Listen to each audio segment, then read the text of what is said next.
about current market situation, job market situation in China. You mean the domestic job market? Domestic job market, right. So how actually China is welcoming foreign workforce, especially in the province where we are right now, in the in Guangdong province. Okay. Yeah, to be honest, I don't have the statistics and my view, right? I just coming from the news, and also, China, our peers in China, their, general impression, right? So just don't quote me as the, authority on this part. Just a disclaimer. Yeah, I think. No, your independent opinion. Sure. Yeah. Is it on? Right. Okay. Yeah, it is on. Yeah. So firstly, the domestic situation, right? Domestic situation is right now is like, yeah, we had we enter a somehow pretty.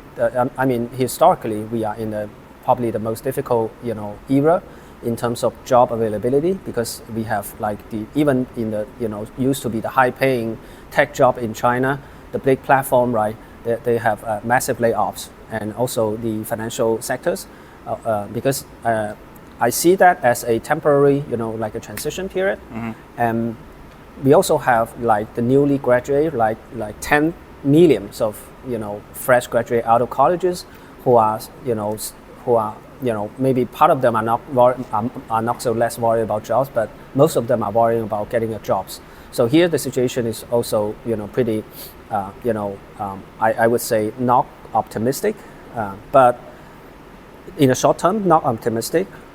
But there are also, chances where I see, these knowledge worker or the new labor force have, the new industry, for example, the renewable energy, the EV car industry, and all these international facing, brands, company in China who are actively expand to the global markets. I think those are the sector where we see the most, growth of a new job. In some area, they still desperately looking for talents. So there are this domestic job market is like this huge gap between where China technology, China brands, China company, China, capital are going, and where the domestic, job seekers are looking at. So these areas are where a lot of these new HR services domestically should be working on, so that they can kind of funnel these young people to tell them where are the future, right? The way to get job, the way to get pay, or maybe some area you don't even need to talk about, like a stable job, but like a gig economy jobs. Even when we talk about gig economy jobs, internationally, there are a lot of these opportunities that are untapped, uncovered. So there are also, institution or Chinese staff that I see are helping these like a newly laid off, knowledge worker to get job, internationally.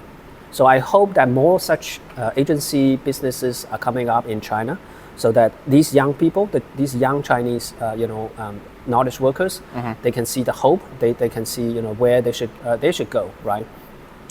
And also, a little bit off the record, a lot of people, young Chinese people, especially those who have a couple of years experiences, they know how to use crypto as their primary way to do personal wealth investment already.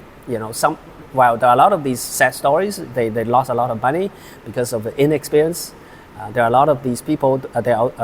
Some of them are quite successful in investing in these new sectors on a personal level. So these are the new trend that I've been seeing in the past few years. Yeah. And also regarding the expat, right, the young talents coming out, from outside China into China. I would say, yeah, like I mentioned in the first few, that's part of our conversation. I think it's also, when you look at the untapped market demand, where more Chinese talent, they need to learn how to work, on the world stage, how to connect to the rest of the world. So any job, any project that the expat young people, the foreign, the young people from other part of the world who came to China. Increasingly, I would love to see more, these mix and match, so that more of these joint venture or partnership can be formed. They should talk to each other more, so that these young people can figure a way to work with the rest of the world, right, on whatever sector, whatever industries. So I think the theme that my current agency particularly is focusing on is not unique. We are just one of the company who are seeing this new trend where we need to retrain, right? We need to coach all these young talents to prepare them for this new world of of a world trade. Yeah. So, but what do you think? Like, is this current demand for Western or foreign expertise here in Guangzhou? Let's say when we talk about startups, or we talk about corporate world, because so far I have seen that actually, foreigners, as you already said, they are working as English teachers or models or actors. Yeah. But actually, I haven't met yet any R&D specialists here. So even so, I know that there are plenty of over 500 companies from Germany, right? They're established in China. But so far, I haven't met any single one who actually doing something like related to research and development or innovation, like software science. developer or science, or so none of them. I've met only people who are actually doing some trading, or have contacts to manufacturers, so they order goods here, so they're basically a buyer. And so could you please elaborate a little bit on that one? So does China need or attract foreign experts currently, or before actually? Have you witnessed anything like that? Well, we need to do, like before 2019, I've been seeing, like for decades, the influx of, young people from around the world. I myself was in charge of, in SUT, I was in my office, it's called International Office. I was in charge of the so-called international education program back then. Now it's spin off as an independent college right now. It's called International School in SUT.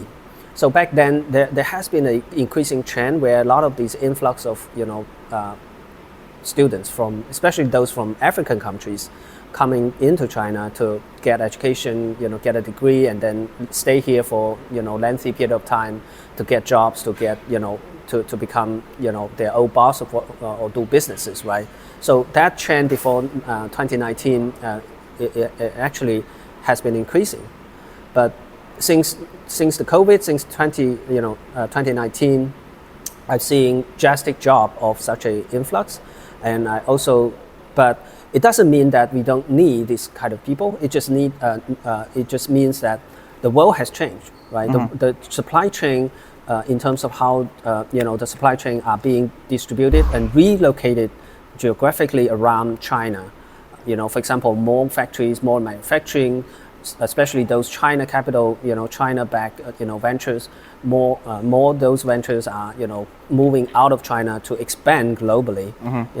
It's a good thing, right? So in that sense, I would say any services, any expertise that actually can help the China labor force or the China counterpart or the China peer to understand what it means to work with the non-China market, I would say it can perfectly fit into the demand here.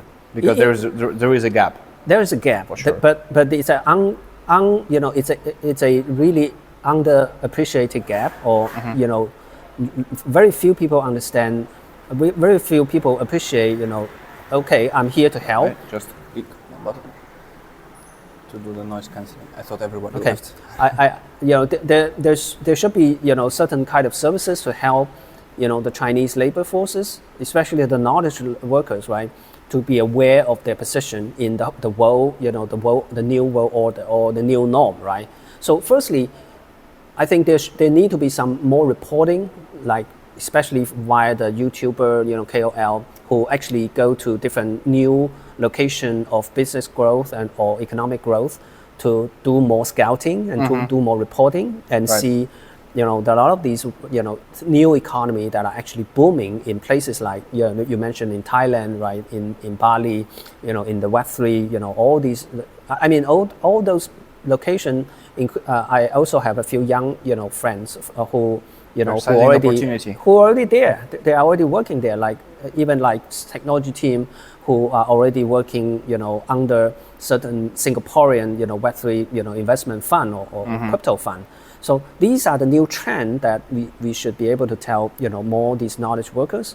And for sure, there is a gap between, different, social circles in China. For example, if you are if you are a college degree holder, you are fresh out of college, then you need to figure out, okay, how can I retrain myself to be fluent in English, to connect with the rest of the, the new supply chain of the global technology and trade, and build that, links. So these are the untapped opportunity also for maybe in terms of, media, in terms of, supply chain for, especially the expertise, and or the kind of expertise that we can try to imagine that, the expat expertise mixed together with the Chinese expertise. Just try to imagine what kind of, for example, digital solution, right, that we can offer that are, nobody can rival, right? So these are all, these framework of thinking that how can we break through the current, challenges facing the young, labor force.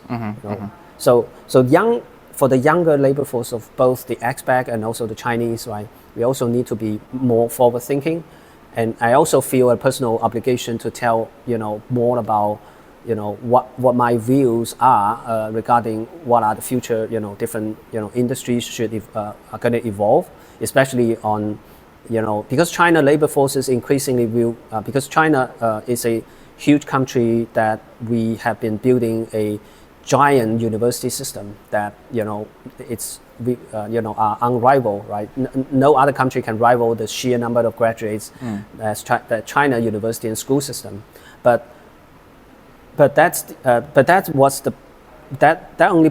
was only part of the story.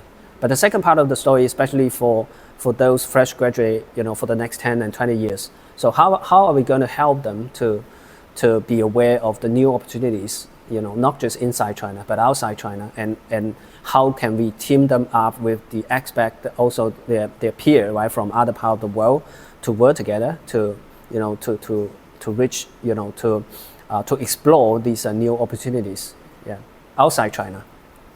So the mission, right, for expat entering China, I would say should tap into, this category of knowledge, the young Chinese, knowledge worker, and help them to be aware that, hey, there is, project and work that we can work together and build more understanding about each other's expertise and, talents, discover each other's crafts, right, and then figure out a way to do. For example, like what you've been doing, right? You yourself, you are skillful in creating content, recording podcasts, and especially copywriting. These are very basic, training that I would encourage every Chinese entrepreneur should, just keep polishing their, their language skill, their communication skill. Actually, when you mentioned that topic, that was like the project we were launching with my friends in Africa. So we want to make a network to connect. Basically, last summer we spent like several months in Amsterdam. The Antler VC, the early stage venture capital fund, Antler. Antler has a global network, also in Singapore, believe in Hong Kong as well, across Europe, almost everywhere, also in Finland at the moment, since last year. And I understood that actually this is a perfect opportunity, because look, what can you do for $1,000 in Finland, 1,000 euros? Not much, not pretty much not at all. What the impact you could do with this 1,000 euros in some African countries, in the villages? That would be huge. Imagine, what's such a leverage? And if in case you would teach these people actually in these villages, entrepreneurial people, ambitious people, Yep. some base. You give them the basic knowledge about entrepreneurship and how things work, and give them access because they already have mobile phones, right? Majority of them. Yep. And what if you find mentors for those people who actually will understand that? Because one of the major problems why project didn't succeed in Africa because of the corruption, or people just had this opportunity, they were hungry for money, they took the money and never called you back. Even so, they were really eager to start their own business. Why I'm saying that? Because actually last year during the Antler VC program, acceleration program, we actually sent several people. We tried to hire partners for this hypothesis that we had in Nigeria, and we got scammed several times. Yep. Yeah, so we just keep sending money, like 100 euros, 300 euros, and people just saying us, actually, you know what, I just need a little bit more money. So to finish this task, and we were like, actually, people were not finishing the tasks, and they were not buying products that we actually asked them to buy to finish the task. So if there would be like such schools where you can actually control it, and at the graduation ceremony, I mean, it shouldn't be like 5-year school, 4-year school, 3-year school. It could be like, you can start with something simple, like 3 months.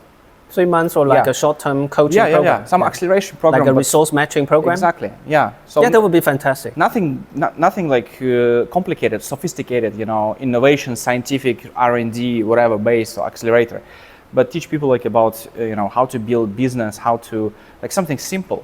Start with simple things, and because with the simple things, you can actually get higher returns, and you can actually the impact level of impact is like not corresponding even to what you can do, let's say, in developed countries like Finland and Germany with this 1,000 or 5,000 euros.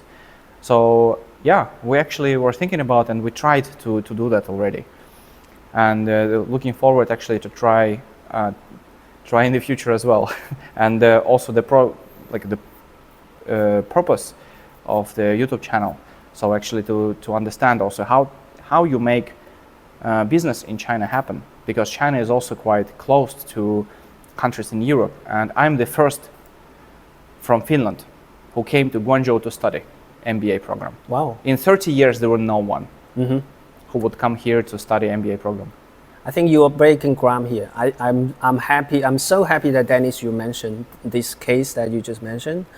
I would say, whether you're from the North America, Europe, as a young entrepreneur, if you discover the secrets of China power, you would say, hey, in such a program, because the Western world is so mature in terms of idea, organization, culture, system design, and that's your advantages, right?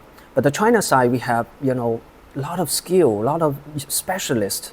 We have supply chain. So maybe there is a framework that in your case where we can say, hey, these Western entrepreneur, you come up with the idea, you try to help the African, entrepreneur to get up to speed with really, simple but badly needed businesses. For example, clean water, electricity, DC power, DC appliances, or alternative, solution to help, these family to have stable lighting, stable, cooking devices, things like that. So these are areas where we have the perfect match. We have demand from the emerging market, we have the capital from the West, but we also have supply chain from China. So that's probably the framework that, we should, explore more. And also, case in point, I have, briefly mentioned to you DEL-MB, right? DEL-MB as a technology consortium. I am responsible for advising entrepreneurs from outside China to, especially those from Africa. But I'm still struggling with, how the format that I should approach. Maybe talking about all the stuff with you on YouTube, right, would be one of them, and to actually do some like a build in public session where I can showcase very specific, ready to go, product from, for example, solar panel, home battery, DC appliances. Those are products that are probably not good for Western or North America or Europe market, but they're probably badly needed in the African markets. But how do we match the China supply chain with the entrepreneur from your home country or Western, and then we put all these partners, right, from different continents together in such a program, and then we reimagine the business model. Whether it's a DPIN, it's a crypto-based or non-crypto-based, it really doesn't matter. It's all about how can we mix them together. There are huge market demand and there are huge gap, and there are we call them capital leverage. When you say, yeah, we cannot do much with $1,000 in Europe, right? But you can also buy almost half of the basic package of the RMB system with $1,000 if you can supply that to one family. If this $1,000 become a loan by itself, can become a financial scheme where you can loan this $1,000 to a family who are badly in need of stable electricity, rice cooker, whatever cooker, right? All these basic needs that are manufactured in China, and then you have the perfect loop of demand, financial leverage, and also supply chain, like efficiency, right? Yeah, what I understood also that there are definitely people who would like to who are actually donating into charities, and who are actually there are business people who are mentors in their own countries, and there are people who would like to actually train those people, right? Yep. in African countries, but many people lost the trust, and there is like a really big barrier, like very high barrier, like the threshold is very high. Trust in terms of what? Trust in terms of, let's say, how you can safely send the money, or what is the guarantee? Is it because there is like no guarantee that actually people will work on this money, or they will do something, or this money will reach this particular family, or this money will reach particularly the task, or will be used for the task that actually they ask for, the purpose that they will fulfill the needs, right, of this particular person or of this particular village, right? So, but with such platform, if it would be created, it would be much easier to distribute those resources, right, and guarantee that, hey, those resources are spent up to final stand to this particular task, as it was asked and mentioned in the beginning. Yeah, I think we can leverage the power of programmable money in this case, so that cross-border transaction in such a case will become highly efficient, right? Without all this hassle of cross-border, traditional banking payment. I think that's one leverage we have, right? If we say, hey, let's build a, like a crypto-based cross-border transaction system where, supplier of different product or services will eventually, get their return on their local currency, for example, Euro, RMB, right? Then there should be something there that could help to alleviate, the risk that involved in such a transaction. And also, don't forget that it's the biggest stakeholder in those African villages are probably those, the so-called their local leader, right? Their local, tribal leader, right? Their tribal leader, their, whether they are politically, they are militarily ready to actually help their people, within their, parameter, within their land. So these are the people I think we should approach, should help them to be aware of, what we can do, right? So also give you a little bit insight into how we, how our system, our technology consortium, DONB, are expanding. We're actually recruiting, people, the local political and also, business leader to build, these kind of local, retail shops to help, these local family to get access to all these, renewable energy system from China. So that's one way that we approach to build the partnership locally.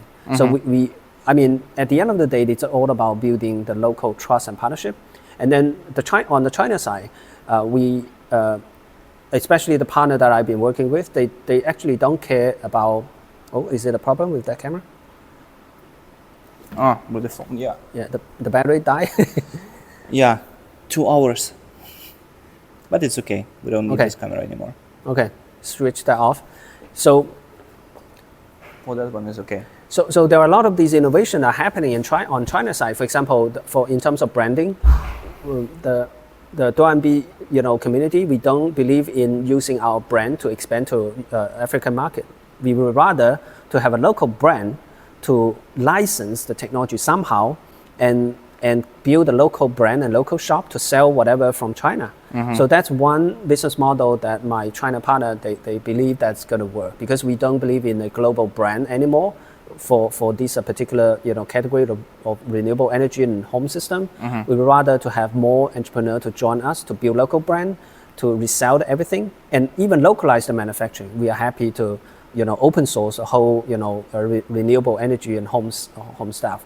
So I guess the formula for success, right, for whatever you just mentioned, would be like, maybe it's worthwhile to engage not on a high level of China society, but on a in industry leadership level, so that we can approach this technology sector where they share the same vision of how to formulate and coach such cross-border entrepreneurship, so that this sector by itself can become a contributor to whatever you just mentioned. For example, in this giant technology consortium that we call DoanB, we also have a subcategory, sub-community in Shunde, in Foshan Shunde. We call the DC home appliances industry. So the DC home appliances is a undervalued category in the home appliances sector, where the 48 voltage home appliances are way cheaper than the average home appliances, simply because it's DC power. So these are a subcategory that are undervalued, because it's China. In China, we don't have a big market demand for such home appliances, but in Africa, there are potential for DC appliances, because big potential, because they don't need inverter to work, right? The battery, just get to hook up to whatever rice cooker, whatever appliances, then it just work. Electric fan, phone charger. So these are the subcategory that I would encourage people from your network to be more aware of. I'm happy to also to connect you guys or anyone interested to these local communities. I actually know one. It's called Pangu University. They are a bunch of these the next. They are the kids for the factory owner. They group together these kids. They are pretty rich family, but they also trying to build something new. So they have this university called Pangu University, where everyone are trying to learn how to do the new kind of technology businesses on top of the industry that are really mature in the Shunde home appliances industry. So the home appliances industry by itself, it sounds really proven category, right? But when you talk about when you put those category into the global market sector, and also especially on this new energy system, in light of this new infrastructure, then there got to be a lot of these opportunity for such a subcategory. Earlier you mentioned the fusion, the conjunction of the companies, of the foreign experts. And actually what I learned after my trip in Foshan, or during my trip in Foshan, with that company called Rongo. It's a partially government-owned company. They have a lot of government contracts. But they got design from Germany. So that's exactly a perfect explanation of how two countries, different nations, two different approaches, philosophies can work together and create great things.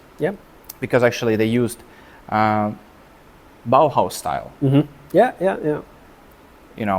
I know that style. Home appliances. So they used the Bauhaus style to build design for the neoclassical. Exactly. Like they use also here. So that actually shed the light on on that gap that should be bridged, and there are tremendous opportunities. And actually Chinese people told me that, Dennis, we're compete with each other. There's very tough competition. Zimjun, yeah? Or how do you pronounce it? Zimjun? Zimjun? Zimjun? Zimjun? No? What is it? What is the competition? 竞争, yeah. 竞争. 竞争, yeah. 竞争. Competition, yeah. Yeah, 竞争. 竞争, right? Yeah, correct. So they told me, Dennis, we're competing with each other, but we're not competing with you when you're in China. It means that you're a foreigner, you bring different perception, you bring different angle, right? You bring different skills, background. We need you here. Yeah. So when you find some problem, it means that you can solve it. We're living here, we don't see those problems. Exactly. So but you fresh blood with fresh eyes, you can look at it, and you can definitely spot it. As one I spotted already, that, for instance, in China, it's very difficult to hire people. Let's say you as a foreigner, you come here like to test some hypothesis. Hey, should we work with this industry? Should we actually produce this product? Should we actually, bring this new technology to China? Will people use it?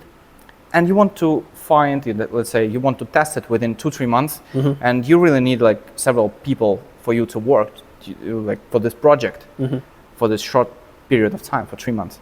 It's almost impossible if you don't know Chinese. So first Chinese, then you also don't have a company here. So if you came here on business visa, for instance, you don't want to establish a company here for now. So yeah, it's very difficult to hire people because so big gap. So also what I figured out. So maybe you know some services and you could share with me. And actually, I love the city of Foshan and also Shunde because I've been associated with a a half charity, half investment fund. It's called SDIEF, Shunde Innovation Fund, SDIEF.org. They've been really instrumental in helping young entrepreneurs, not just locally, but also a few of them are from outside China, but they have a family rule in the city of Shunde. So they've been incubating a lot of startups. So now SDIE Steve, Shunde Innovation Fund, they are now operating an incubator space. So the space is also partly also the partner of the entrepreneur university that I just mentioned called Pangu University. So maybe I can pair you up with the vice president of Pangu U called James. So he's also fluent in both Chinese and English. You definitely you two shall meet and talk about actually at least to understand what Pangu University is all about. And maybe in Pangu University we had a chance to collaborate with the coaching program that behind your from Finland, from other part of the world, to join forces to help the expat entrepreneur to land on Shunde via this Pangu University program. It's a possibility there to mix directly with the richest family and the most open thinking entrepreneur locally. Exactly what you're saying now. I've been to Shaoguan 2 months ago. And we've been to several factories. We talked with the mayor of the city, with the government of the city, with the party members of the city. And you know what? They told me, actually, we have these programs, beneficial programs for international talent. If you prove that you're a talent and your skills and background is actually listed here, you can get up to 10 million yuan, RMB, in return. If you land here and you stay here, like to do the job, to do to develop the region from this city. So we get it.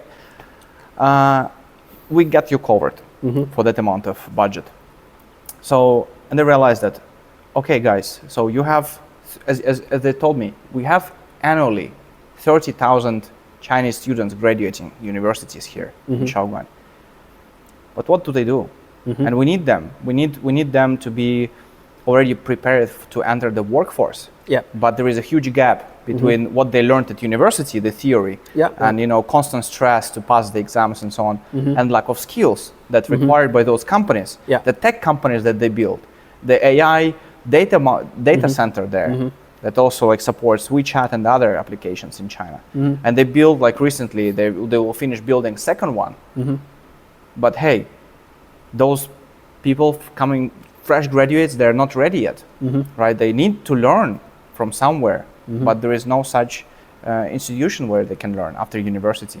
So university is one thing. University teaches you basic theories, at the same time it teaches you how to learn stuff.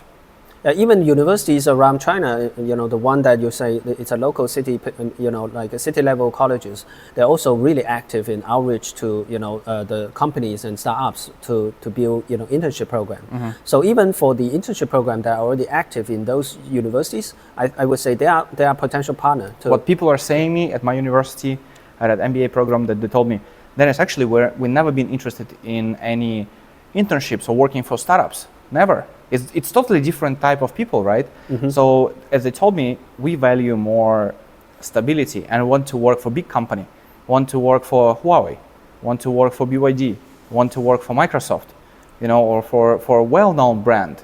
But when you tell them, hey guys, do you want to work for a startup? I was like, my parents probably will not accept that because they paid too much money for my education. That would become a hard sell. I mean, the demographic that we mentioned, right? The fresh graduates. I think if we want to pull something off by helping this startup to bridge the gap, I would say the key is to identify a few outliers from those fresh graduates, and let them push us to work with the rest of the other fresh graduates. That would be the formula.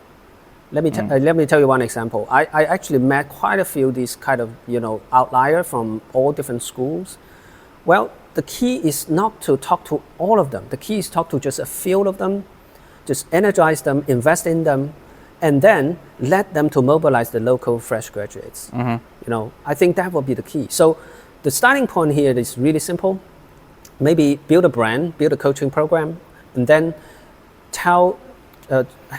partner with the local universities internship program and their student offices, but only tell them that we need entrepreneurial students only, and right. Try to set up something that only those students who are taking initiative can enter such a program.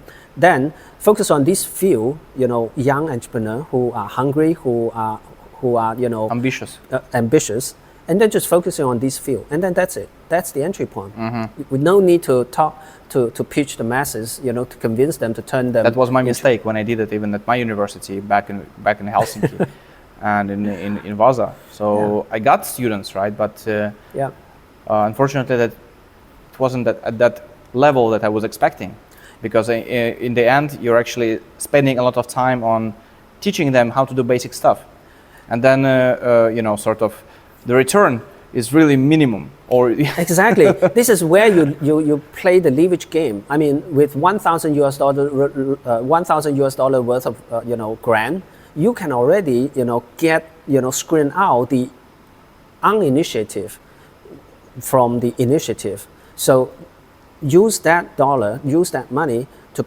screen build some coaching program or some staff competition program, only to screen out those students. So once they get through, they get the $1,000 grant, then shuffle them through a higher bar, set a higher bar to for them to establish some partnership with the expat entrepreneur from outside, and then there might be some synergy there to kickstart it. For sure. So you're also helping build, the Future Chain project. Right? The Future Chain, Yeah, Future Chain. So what are the key problems right now of integrating blockchain within the real world?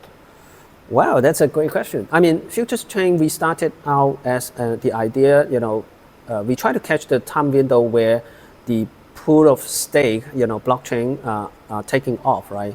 So there are 2 years back, there was this trend where I'm just the developer advocate for working with the core team member of the, consisting of the Futures Chain. So Futures Chain team are actually trying to capitalize on a few, technology, thesis. For example, back then the data oracle is something big. When we talk about data oracle, it means that the blockchain data, it actually deals with how the real world data are being used and fed into the blockchain, so that we can do more like a blockchain level innovation. Mm-hmm. But it proven to be really resource like a intensive effort, right, to start a blockchain from 0 to 1. It's really difficult, and in terms of human resources, in terms of the kind of talent that it requires to kick off certain developer ecosystem. When we talk about building a blockchain, it literally means that the blockchain itself should have enough technology merits. For example, like Solana, right? It's the speed of a transaction, like it's just like magnitude of more advanced than the rest of the blockchains. And you also need core member who can mobilize a certain category of the app developer so that they can form the first force of grow your blockchain. So this is the challenges of building any like a permissionless blockchain. So how will your project solve those problems?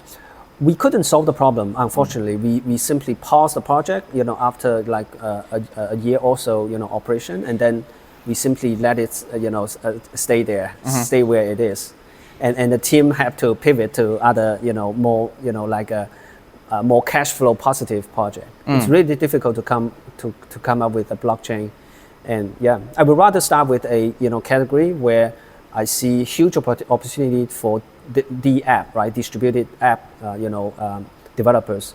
Like developer tooling would probably be my first choice to build a new blockchain. For example, Helium.com, right? Another example. They started out building their own blockchain. They supporting their token. It's called I think it's called HNT. But HNT protocol or HNT token itself was firstly based on a home build, blockchain by the Helium.com team. But May 2023, last year, they transitioned from maintaining and building their own blockchain to Solana blockchain. So why? Because the whole crypto industry has been evolving, and it's the bar, right? The bar of building a blockchain from 0 to 1, increase. So the entry, the barrier of entry actually increase.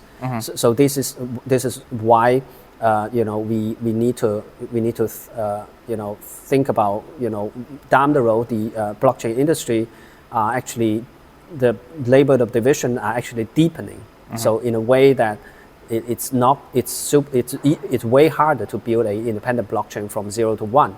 So increasingly, it's all about building a viable distributed application system or economy firstly, and then you start from there, and then to pick the right blockchain that you can work with and negotiate maybe a favorable gas fee or whatever. And then you are good to go. Right. Do you think we can get the lights back? I don't think so. More question?